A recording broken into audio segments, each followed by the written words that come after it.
नमस्कार, स्वागत आप सभी का। आपके साथ मैं हूं पुनीत मिश्रा और आप देख रहे हैं 5 की आंच। भानु प्रतापपुर का उपचुनाव होने वाला है और इस उपचुनाव में बीजेपी के प्रत्याशी ब्रह्मानंद नेताम को गिरफ्तार करने के लिए झारखंड से पुलिस आई है। मामला आपको पता ही है, कांग्रेस ने आरोप लगाए थे प्रेस कॉन्फ्रेंस में कि आरोपी हैं वो दुष्कर्म के आरोपी हैं। साथ ही ये भी आरोप लगाया था कि ब्रह्मानंद नेताम ने उसी पीड़िता को जो है देह व्यापार में धकेलने का काम किया है। इस मामले के वो आरोपी हैं। हालांकि बीजेपी से नकारती रही, लेकिन अब जब पुलिस आई है तो इसे लेकर अब सियासी माहौल भी गर्मा गया है। बीजेपी ने प्रदेश सरकार पर षड्यंत्र करने के आरोप लगाए हैं, तो कांग्रेस इन आरोपों को सिरे से खारिज कर रही है। सियासत जारी है, रिपोर्ट देखिए। संपर्क कर रहा है गांव गांव में और अभी भी घूम रहा, आप जाके देख सकते हैं। अगर पुलिस में दम है तो उसको जाके गिरफ्तार करें। भानु प्रतापपुर उपचुनाव में बीजेपी प्रत्याशी ब्रह्मानंद नेताम पर गिरफ्तारी की तलवार लटक रही है। नाबालिग से दुष्कर्म के मामले में आरोपी नेताम को गिरफ्तार करने के लिए झारखंड की पुलिस कांकेर पहुंची। पुलिस नेताम की तलाश में जुटी है। इस मामले को लेकर सियासी पारा हाई हो चुका है। भानु प्रतापपुर में बीजेपी नेताओं का जमावड़ा लगा है। बीजेपी चुनाव कार्यालय में पार्टी के वरिष्ठ नेता मंथन करते नजर आए। उपचुनाव में नामांकन के समय सीमा खत्म होने के बाद ब्रह्मानंद नेताम पर गंभीर आरोप लगे थे। नाबालिग लड़की के साथ सामूहिक दुष्कर्म और जबरन देह व्यापार में धकेलने के मामले में ब्रह्मानंद नेताम भी आरोपी हैं। बीजेपी प्रदेश सरकार पर षड्यंत्र के आरोप लगा रही है और ब्रह्मानंद नेताम को निर्दोष बता रही है। एक डरी हुई, हारी हुई, घबराई हुई सरकार की कार्रवाई है, क्योंकि जब चुनाव चल रहा है, वो बोलते हैं 3 साल पहले का प्रकरण 2019 का है, तो 2019 से अभी तक क्या पुलिस सोई हुई थी? जब ब्रह्मानंद नेताम प्रत्याशी बन गया तो प्रत्याशी बनने के बाद उसको इस प्रकार के आरोप लगाना, ये सरासर लोकतंत्र का अपमान है, पूरे आदिवासी समाज का अपमान है, पूरे भानु प्रतापपुर का अपमान है। 3 साल तक झारखंड की पुलिस इंतजार करती रही और पहले एफआईआर में जिस व्यक्ति का नाम नहीं था, बाद में जोड़ने का प्रयास किया गया, बयान पे नाम लिया गया। चुनाव की तैयारी और चुनाव के फॉर्म भरने की तैयारी करने लगे ब्रह्मानंद नेताम, चुनाव लड़ने लगे और कांग्रेस की हालत पूरी चुनाव क्षेत्र में सबसे खराब दिख रही थी। और हार को देखते हुए अब भूपेश के पास कोई चारा नहीं रहा, तो उन्होंने उस पुराने प्रकरण को पुनर्जीवित करने का प्रयास किया। बीजेपी के इन आरोपों को सीएम भूपेश बघेल ने खारिज किया और कहा कि पुलिस अपना काम कर रही है। सीएम ने कहा कि जिस समय नेताम के खिलाफ मामला दर्ज किया गया, उस समय झारखंड में बीजेपी की सरकार थी। अभी तो भाजपा वाले बोले थे कि आए हमको गिरफ्तार करें। बृजमोहन अग्रवाल जी का 2 दिन पहले बयान आया था क्या? तो आगे तो फिर हाय तबाह क्यों मचा रहे हैं? अब वो खुद बोले कि आए गिरफ्तार करके बताए, तो फिर इतना जब दम भर रहे थे तो आज क्यों षड्यंत्र की बात कर रहे हैं? 15 साल के नाबालिग बच्चे के साथ यदि सामूहिक बलात्कार हुआ है तो पास्को एक्ट लगा है, और ये उस समय लगा है जब झारखंड में रघुवर दास यानी कि भारतीय जनता पार्टी की जब सरकार थी तब की ये घटना है, और उस समय एफआईआर दर्ज हुआ है। तो उसको उनसे पूछना चाहिए कि वो षड्यंत्र उस समय इतने पहले कैसे षड्यंत्र कर लिए थे लोग। भानु प्रतापपुर उपचुनाव को लेकर सियासी माहौल गर्म है। बीजेपी प्रत्याशी पर लगे दुष्कर्म के आरोपों को लेकर कांग्रेस बीजेपी को घेर रही है, जबकि बीजेपी प्रत्याशी ब्रह्मानंद नेताम को निर्दोष बताकर षड्यंत्र का आरोप लगा रही है। नेताम की अगर गिरफ्तारी होती है तो बीजेपी के सामने मुश्किल खड़ी हो सकती है। Bureau report, news 18। और इसी मुद्दे पर करते हैं चर्चा। हमारे साथ 2 खास मेहमान जुड़े हुए हैं। धनंजय सिंह ठाकुर कांग्रेस प्रवक्ता हैं, साथ ही में राजीव चक्रवर्ती बीजेपी नेता हैं, हमारे साथ जुड़े हुए हैं। आप दोनों का बहुत स्वागत है। और राजीव जी, मैं सबसे पहले आप ही के पास आता हूं। आप ही के तो नेता कह रहे थे, बृजमोहन अग्रवाल ताल ठोक रहे थे, चुनौती दे रहे थे कि गिरफ्तार करके दिखाए, आज कह रहे हैं कि गिरफ्तार करने आए हैं। ये दोनों बातें कैसे एक साथ बीजेपी बोल सकती है? टाइमिंग की बात है पुनीत जी। कोई प्रकरण को 4 वर्ष हो जाए, 4 वर्ष के बाद वो पहले जो धारा रहती जिसके कलमबंद बयान होता है उसमें ब्रह्मानंद जी का नाम नहीं और कहीं गवाही में नाम नहीं। ये जो कूट रचना है, जो आरोपी लोग हैं, देखिए ये पार्टी चाहे सीडी की बात हो, वीडी की बात हो, ये हेमंत सोरेन जी का वीडी है और हमारे मुखिया जी का सीडी है। तो ये सीडी और वीडी वाले क्या है, ये बहुत माहिर है इस प्रकार के फैब्रिकेटेड केस करने में, इस प्रकार से जो छल कपट और षड्यंत्र करने में। तो देखिए, आदिवासी दरअसल कहानी कहां से शुरू होती है कि आदिवासी समाज बहुत आक्रोशित है, छत्तीसगढ़ की महिलाएं बहुत आक्रोशित है कि यहाँ महिलाओं का रहना दुभर हो गया, इतनी हत्याएं, इतने बलात्कार, इतनी चोरियां, मैंने कानून व्यवस्था की स्थिति खराब है। तो अपने को बैलेंस करने के लिए कांग्रेस पार्टी और झारखंड की सरकार ने मिलकर एक कूट रचना रची है और जिस 4 साल तक जिस केस का पता नहीं है, इस केस की सुनवाई फास्ट ट्रैक कोर्ट में होती है और हर 15 दिन में कोर्ट की सुनवाई होती है। 4 साल तक कोर्ट को संज्ञान नहीं हुआ, झारखंड पुलिस को संज्ञान नहीं हुआ और 18 तारीख तक दावा आपत्ति होती है कि अगर कैंडिडेट का कोई आपराधिक रिकॉर्ड है और उन्होंने हलफनामा दिया है तो उसको आपत्ति कर सकते हैं। तो इतने दिन तक कांग्रेस पार्टी चुप रही, दावा आपत्ति तक चुप रही। जैसे ही वो कैंडिडेट बन गए तो अपना डैमेज कंट्रोल करने के लिए, कानून व्यवस्था की स्थिति खराब है उसको ठीक करने के लिए आदिवासी समाज बहुत आंदोलित है। हालांकि इस मामले में भी आदिवासी समाज बहुत आंदोलित है, भले वो हमारे दल के साथ ही। उनका कहना है कि एक निरीह आदिवासी जन नेता को किस प्रकार से फर्जी केस में फंसाया जा रहा है, डराया जा रहा है और किस प्रकार से उन्हें बलि का बकरा बनाया जा रहा है, ये छत्तीसगढ़ सरकार के द्वारा और झारखंड सरकार के द्वारा। झारखंड की सरकार यहाँ रुकी हुई थी, सरकार टूटने का डर था। छत्तीसगढ़ सरकार ने खुलेआम शराब परोसा था। ये जो शराब की कीमत और कर्ज अदा कर रही है छत्तीसगढ़ सरकार, ये मैसेज जहाँ पहुंचा है पूरे बस्तर में, पूरे सरगुजा में और पूरे देश में। और आदिवासी समाज भी बहुत आहत है कि किसी आदिवासी जन नेता को ऐसे फैब्रिकेटेड करके फंसाना, छल पूर्वक फंसाना, ये पूरी मैसेज जा चुका है। और इस उपचुनाव में भी कांग्रेस की हालत पतली है। तो कांग्रेस ने ये रुख अख्तियार किया और कांग्रेस ने एक भोले भाले इंसान को इस केस में अनर्गल तरीके से लपेटा और इसका जवाब जनता देगी, भानु प्रतापपुर की जनता। आज झारखंड की पुलिस आई है, वो पूछताछ चाहे तो कर सकते, वो तो प्रचार कर रहे हैं। तो दूध का दूध और पानी का पानी हो जाएगा, दूध का दूध पानी का पानी हो जाएगा। ये जितनी भी दलीलें बीजेपी दे रही है, ये तो सारी दलीलें कि बाद में फैब्रिकेटेड है, बाद में नाम जोड़ा गया, 4 साल तक पुलिस क्या कर रही थी। झारखंड की पुलिस पर सवाल उठाते हुए आप सवाल करते हैं प्रदेश की सरकार से, लेकिन ये सारे मामले जो हैं ये तो कोर्ट में रखने वाली बातें हैं। ये सब तो कोर्ट में दलील दी जाएगी कि हमारे तो जो ब्रह्मानंद नेताम जो हैं वो निर्दोष हैं या जो भी है, बात है नहीं है वो कोर्ट तय करेगा। लेकिन ये सारी दलीलें जनता के बीच दी जा रही हैं। धनंजय जी, आप सुन रहे होंगे क्या कह रहे हैं राजीव जी।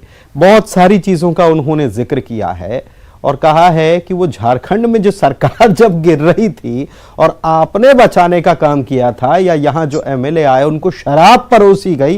देखिए, बहुत गंभीर आरोप, शराब परोसी गई और उसी का कर्ज अब चुका रहा है झारखंड। बताइए, एक प्रत्याशी के लिए इतना बड़ा कर्ज झारखंड चुका रहा है।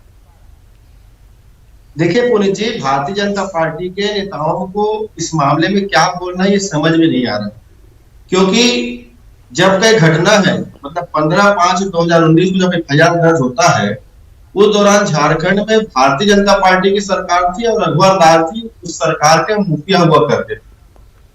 तो सवाल ये उठता है, क्या रघुवर दास जी को पता था कि एक दिन ब्रह्मानंद, माफ कीजिएगा, हमारे दिवंगत नेता मनोज मंडावी जी, तो क्या उनको पता था कि भानु प्रतापपुर उपचुनाव होगा और ब्रह्मानंद जी वहां चुनाव लड़ेंगे? तो इसलिए क्या रघुवर दास जी ने षड्यंत्र पूर्वक 15/5/2019 को एफआईआर दर्ज करवा दिया था और उसमें पीड़िता का बयान हो गया 164। नहीं, लेकिन ये तो राजीव जी, तो इसमें मैं आपको रोक रहा हूं बीच में, लेकिन वो तो ये कह रहे हैं कि जो कलमबद्ध जब बयान होता है उसमें कहीं नहीं है, बाद में जुड़वाया गया।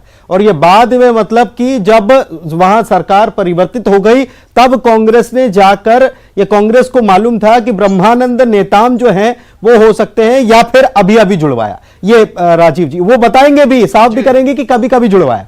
आप कुछ बोल रहे थे धनंजय जी। देखिए, मेरे पास ना उस पीड़िता का बयान है, जिसमें पीड़िता का नाम को हमने काले अक्षर से मिटा दिया है क्योंकि कानून का उल्लंघन नहीं करते। ये बयान पीड़िता के द्वारा दिया गया है, इसमें साफ शब्दों में ब्रह्मानंद नेताम का नाम दर्ज है। अगर राजू चक्रवर्ती जी बात बोल रहे हैं कि बाद में नाम जुड़वाया है, तो इस बयान की जो हमारे जो ज्ञान है उसमें अगर लगता नाम दिवा दे तो वो प्रतीक प्रस्तुत कर देना भाई। क्यों प्रस्तुत नहीं करते प्रतीक को? क्योंकि इनको पता है, और इनको ही नहीं पूरे छत्तीसगढ़ के भाजपा के जितने भी वरिष्ठ नेता हैं सबको पता था कि ब्रह्मानंद नेताम झारखंड में पॉक्सो एक्ट के आरोपी है, एक बालिका के गैंग रेप के आरोपी है। उसके बाद जानबूझकर इन्होंने वहां पे टिकट देने का काम किया है। ये कहते हैं कि कांग्रेस सरकार चुनाव हारी जा रही है, हम तो वहां चुनाव जीत रहे हैं। पर आप लोगों के पास भानु प्रताप में प्रत्याशी नहीं था, कोई संस्कारी व्यक्ति नहीं था, इसलिए भाजपा ने बलात्कारी को टिकट दिया है। और आप तो चैलेंज कर रहे हैं कि झारखंड के पुलिस आगे कर ले, क्यों आप उनको सुपुर्द नहीं कर देते, क्यों बचा रही है? क्योंकि भाजपा और आरएसएस का चरित्र है बलात्कारियों को बचाना। देश में कोई समाज, कोई दल, कोई परिवार बलात्कारी को नहीं बचाता। अगर बलात्कारी को बचाने को आता है तो आरएसएस भाजपा से जुड़े लोग ही आते हैं। को याद कर लीजिए। अब ये बताइए राजीव जी आप कह रहे हैं कि नाम बाद में जोड़ दिया गया, वो तो कॉपी भी दिखा रहे हैं, पीड़िता के बयान की कॉपी दिखा रहे हैं, उसमें भी नाम है। अब आप थोड़ा सा ये बताइए, क्योंकि देखिए कोर्ट में भी जाएंगे तो आपको साबित तो करना पड़ेगा कि ये नाम बाद में जोड़ दिया गया, कब जोड़ा गया ये भी आपको बताना पड़ेगा। और मुझे लगता है कि अगर आपकी बात पे इतना सा भी कोई भी अगर यकीन करे तो भानु प्रतापपुर चुनाव की घोषणा जब हुई उसके बाद बीजेपी ने जब अपने प्रत्याशियों का पहले 4 दावेदार आए उसमें से जब एक नाम चुन लिया, तब कांग्रेस को सूझा कि हम झारखंड में जाके इस मामले में हम ये करवा सकते हैं, और ये करवा लिया क्या, और कब करवाया फिर ये भी आपको साबित करना पड़ेगा। बिल्कुल बिल्कुल करेंगे, और हमारी पूरी लीगल सेल की टीम जुटी हुई है और उनके पास साक्ष्य है। अगर ऐसा होता तो हम एक डमी कैंडिडेट भी देते। हमें पूरा भरोसा है और कि बिल्कुल ब्रह्मानंद नेताम जी जीत रहे हैं। और कांग्रेस की प्रतिष्ठा का प्रश्न है, क्योंकि कांग्रेस की कलई खुल गई है आदिवासी समाज के सामने, कांग्रेस की कलई खुल गई महिलाओं के सामने कि महिलाओं की लाज बचा नहीं सकती, कानून व्यवस्था को ठीक नहीं कर सकते। इसीलिए कांग्रेस पार्टी ने आदिवासी समाज का जो इतना दबदबा था, इतना आक्रोश था, उसके लिए उन्होंने ब्रह्मानंद नेताम जी जैसी नाम आया। मैं तो ये भी कहता हूं, मान लीजिए ब्रह्मानंद की जगह कोई और नाम होता, उन्हें भी घसीट दिया जाता। क्योंकि मैं कह रहा हूं ना, दावे के साथ कह रहा हूं, वो जो शराब की कर्ज है, जो मेफेयर होटल में जो शराब पड़ोसी गई मीडिया के सामने जो शराब पड़ोसी गई, उसका कर्ज अदा कर रहे हैं। और वीडी की सरकार और सीडी की सरकार, ये दोनों सरकार मिलकर इस प्रकार से छल कर रही है। लेकिन आप बिल्कुल, हमें जनता के न्याय पर भरोसा है। जनता लीगल, हाँ ठीक है, देखिए लीगल सेल काम भी देखिए बड़ी बात धनंजय जी, राजीव जी ने यह दावा कर दिया है कि लीगल सेल काम भी कर रहा है और हमारे पास साक्ष्य भी हैं। अब आप क्या कहेंगे? साक्ष्य और लीगल सेल दोनों तैयार है पूरी तरीके से। मैं तो एक न्यूज 18 एक विश्वसनीय चैनल है छत्तीसगढ़ मध्य प्रदेश का, उसमें उस डॉक्यूमेंट को दिखा रहा हूं जिसमें हमने पीड़िता के नाम को छुपाया है। बताएंगे इनके पास कोई ऐसे लीगल दिखा दिया प्रेस कॉन्फ्रेंस में दिखाया आपने। सुन लीजिए दोस्त, तो आप दिखाइए ना भाई, आप प्रूफ करिए कि आपके पास अगर डॉक्यूमेंट है जिसे ब्रह्मानंद का नाम उल्लेखित नहीं है। क्योंकि दीपांकर सिन्हा भी भारतीय जनता जिला युवा मोर्चा का कोषाध्यक्ष है जो इसमें आरोपी है। नरेश सोनी का भी नाम है जो कांकेर से है। तो भारतीय जनता पार्टी बताएंगे भाई। और मैं तो कहता हूँ ना, झारखंड की पुलिस आई है, वो छत्तीसगढ़ पुलिस नहीं है। झारखंड में केस दर्ज हुआ, केस कब दर्ज हुआ? जब भाजपा की वहां सरकार थी। अच्छा, 4 वर्ष तक क्या किया बताइए? पिछले वर्ष क्या किया बताइए? सुन लीजिए, हाँ बता रहा हूँ, जवाब दे रहा हूँ, सुन लीजिए। ये तो आपको बताना चाहिए ना, क्या रघुवर दास जी को ब्रह्मानंद को बचाने के लिए क्या श्री नरेंद्र मोदी जी ने दबाव बनाया था? क्या अमित शाह जी ने दबाव बनाया था? इसलिए रघुवर दास जी ने कार्रवाई नहीं किया, इसलिए पुलिस के हाथ में बेड़िया बांध दी गई, क्योंकि कोई ब्रह्मानंद तब थे ही नहीं। जवाब आपको देना चाहिए, क्योंकि यही घटना रमन सरकार में भी हुआ था। 18 तारीख के बाद आपने दर्ज किया। लेकिन राजीव जी आप कह रहे हैं कि ब्रह्मानंद नेताम उस टाइम आरोपी नहीं थे, चलिए, लेकिन ये तो डॉक्यूमेंट दिखा रहे हैं ना, आपके पास कहां है ऐसा कोई डॉक्यूमेंट? अगर है तो आपको बिल्कुल, देखिए बहुत जरूरी हो जाती है ये बात, क्योंकि अगर आप पर आरोप लग रहे हैं, आपके पक्ष पर आरोप लग रहे हैं और डॉक्यूमेंटेड आरोप लग रहे हैं, तो फिर आपको जवाब भी डॉक्यूमेंटेड ही देना होगा। डॉक्यूमेंट बिल्कुल देंगे। सामने नहीं आ रहा है पहली बात तो जी, ये ये जो ये जो फैब्रिकेशन किया गया है, ये जो छद्म और षड्यंत्र किया गया है, ये ऐसे ही समझ में आता है। देखिए, जैसे मैं बता रहा हूं कि ये फास्ट ट्रैक कोर्ट में एक एक आरोपियों की शिनाख्ती होती है और हर एक आरोपी की गिरफ्तारी होती है, सबसे पहले गिरफ्तारी होती है और उनका कलमबंद बयान होता है। तो 4 वर्ष तक इतने सेंसिटिव मामले में ब्रह्मानंद नेताम जी को बुलाया तक नहीं गया। भाई, आपकी सरकार थी, रघुवर जी की सरकार तो 1 वर्ष चले गई, 2019 में आपकी सरकार भी। हाँ, लेकिन तो उसके बाद तो हेमंत सोरेन जी आ गए। नहीं, लेकिन राजीव जी देखिए ये राजीव जी, ऐसे मामले बहुत सारे होते हैं, आप भी समझते हैं। राजीव जी, एक चीज मैं समझना चाह रहा हूं कि आप सरकार से सवाल सीधे करने लग जाते हैं। सरकार क्या एक एक मामले ऐसे देखती है, पहली बात। दूसरी बात बहुत इंपॉर्टेंट बात जो है, 4 साल तक क्या कर रही थी, ये सवाल कांग्रेस से कैसे पूछा जा सकता है, ये इसलिए मैं समझ नहीं पा रहा हूं क्योंकि ये मामला झारखंड का है, पुलिस इसे देख रही है, वहां की सरकार की तरफ से तो कोई बयान भी नहीं आया मुझे लगता है। तो ये पुलिस देख रही है, क्या कर रही थी, इसका जवाब क्या कांग्रेस दे सकती है? जी पुनीत जी, इसलिए नहीं दे पाई कि ये मामले में जितने लोगों की गिरफ्तारी थी, वो गिरफ्तारी हो गई, वो जेल में है, और जितने कलमबंद बयान होने थे उन लोगों के बयान भी हो चुके हैं। ये मामला, जैसे मैंने कहा ना, जैसे ही ब्रह्मानंद नेताम जी हुए। अच्छा, आप धनंजय जी से पूछिए, जब 18 तारीख तक नाम वापसी का समय था, दावा आपत्ति का समय था, उस समय दावा आपत्ति क्यों नहीं की? वो तो एक तरफा जीत जाते। 18 तारीख तक कांग्रेस पार्टी ने दावा आपत्ति नहीं किया। अंतिम समय, अंतिम बिंदु तक, जब निर्वाचन हो, जवाब आएगा धनंजय जी, चुप रहे। हाँ ठीक है, उस समय चुप रहे।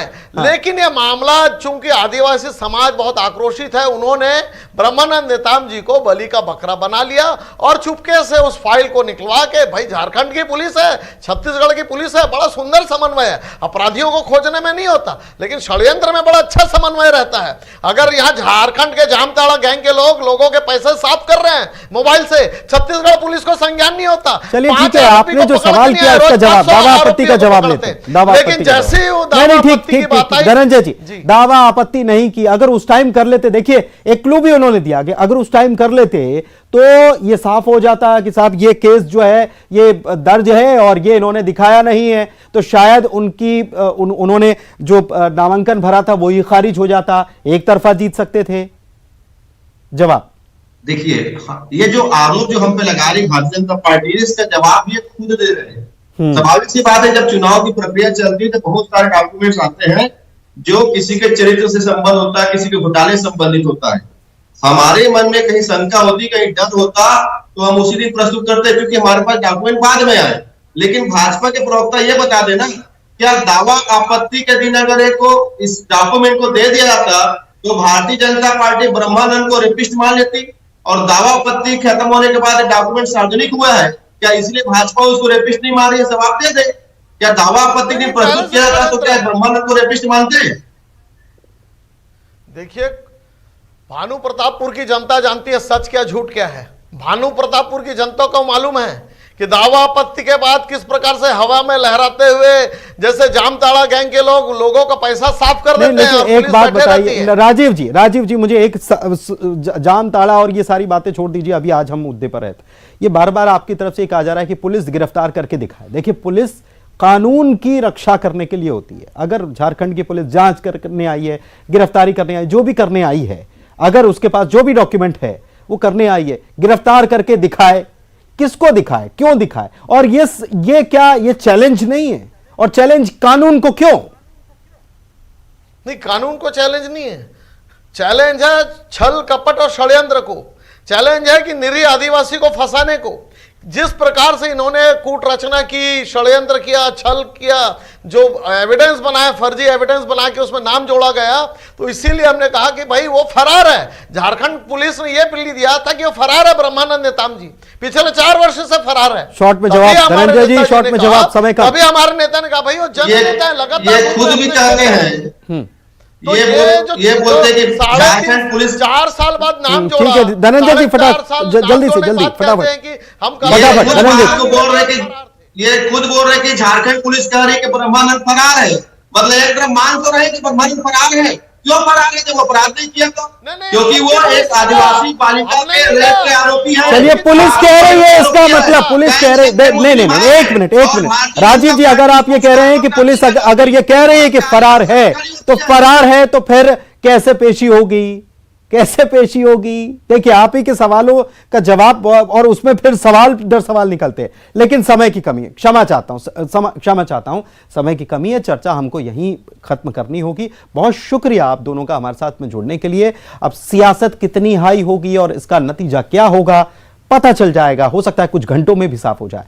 इस बुलेटिन में इतना ही, नमस्कार।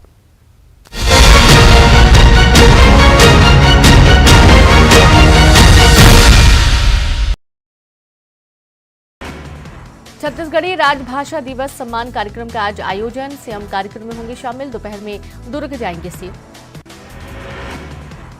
छत्तीसगढ़ के मुख्यमंत्री भूपेश बघेल ने गुजरात में किया प्रचार। भावनगर जिले के पालीताना में की जनसभा, कहा लोकतंत्र में मतदाता सबसे ज्यादा मजबूत। ईडी-आईटी की छापेमारी पर सीएम भूपेश बघेल का बयान, कहा भ्रष्टाचार के खिलाफ कार्रवाई का स्वागत। पूछताछ के दौरान मारपीट की शिकायत मिलने पर पुलिस करेगी कार्रवाई। मनेंद्रगढ़ में फव्वारा चौक का नाम बदलने पर सियासत। सुरभि पार्क का नाम राजीव गांधी के नाम पर करने की विधायक ने की अनुशंसा।